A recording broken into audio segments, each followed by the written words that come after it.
అది సిరిపురం అనే గ్రామం. పగలంతా పిల్లల ఆటల పాటలతో కలకల్లాడుతూ ఉంటుంది.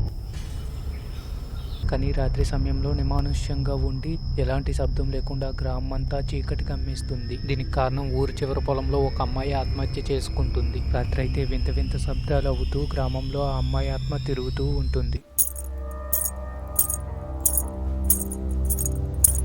ఆ ఆత్మకి ఊరు ప్రజలంతా భయపడతారు. రాత్రి సమయంలో ఇంటి నుండి బయటికి ఎవరూ రారు. విక్రాంత్ కొత్తగా పెళ్లి చేసుకుని తన భార్యతో నివాసం ఉండటానికి సిరిపురానికి వస్తాడు. విక్రాంత్ భార్య కుమారి చాలా అందంగా ఉంటుంది. విక్రాంత్ కుమారికి సిరిపురం చాలా బాగా నచ్చుతుంది. కానీ ఊర్లో ప్రజలు చెప్పే మాటలు విని వాళ్ళకి మనసులో చాలా ప్రశ్నలు దాగి ఉంటాయి. కాలం గడుస్తూ ఉండగా విక్రాంత్ పనుకొని చూస్తూ ఉంటాడు. అప్పుడు ఒక ముసలివాడు వచ్చి, విక్రాంత్, నా పొలానికి రాత్రి కాపలా ఉండాలి, నువ్వు ఉంటావా?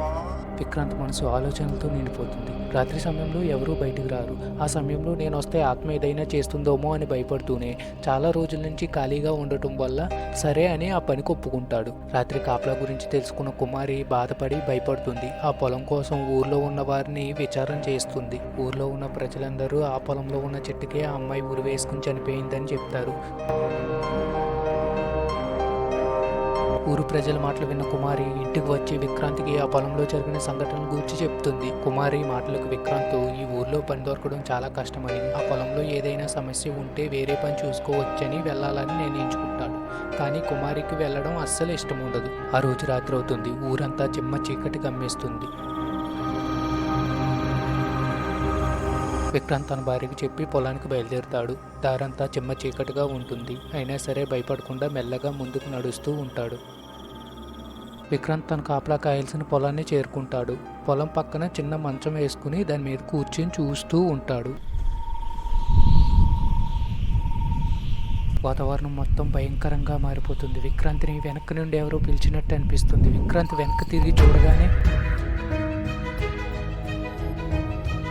వెనక పక్క చెట్టు మీద ఆత్మ కూర్చుని ఉంటుంది. అది విక్రాంత్ని చూస్తూ నవ్వుతూ ఉంటుంది. ఆత్మ ఏం మాట్లాడకుండా విక్రాంత్ని చూస్తూ ఉంటుంది. విక్రాంత్ భయపడుతూనే ఎవరు నువ్వు అని అడుగుతాడు. విక్రాంత్ మాటలకి ఆ ఆత్మ తన పేరు కుమారి అని, తన ఒక అబ్బాయిని లవ్ చేశానని, మోసం చేశాడని, చనిపోయానని చెప్తుంది. ఆత్మ విక్రాంత్ని ఏం చేయకుండా వదిలిపెట్టేస్తుంది. కుమారికి ఆత్మ గురించి చెప్తే భయపడుతుందని, పొలంలో ఎలాంటి సమస్య లేదని చెప్తారు. ఇలా కొద్ది రోజులు గడుస్తూ ఉంటుంది. విక్రాంత్ మరియు సుందరి చాలా స్నేహంగా ఉంటారు.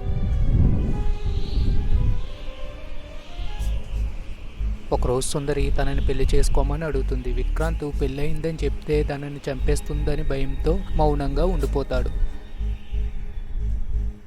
విక్రాంత్ జరిగిన విషయం కుమారికి చెప్పి ఆ రోజు పొలం కాపలాకి వెళ్ళాడు. ఆత్మ విక్రాంత్ కోసం ఎదురు చూస్తూ ఉంటుంది. విక్రాంత్ ప్రాణభయంతో తన భార్యను తీసుకుని ఆ ఊరు వదిలి వెళ్ళిపోతాడు. ఆత్మ విక్రాంత్ కోసం ఎదురు చూస్తూ ఉంటుంది. ఇలా చాలా సంవత్సరాలు గడిచిపోతాయి. కానీ ఆత్మ విక్రాంత్ కోసం ఎదురు చూస్తూనే ఉంటుంది. ఈ వీడియో మీకు నచ్చితే లైక్ చేయండి. ఇలాంటి వీడియోస్ కోసం సబ్స్క్రైబ్ చేసుకోండి.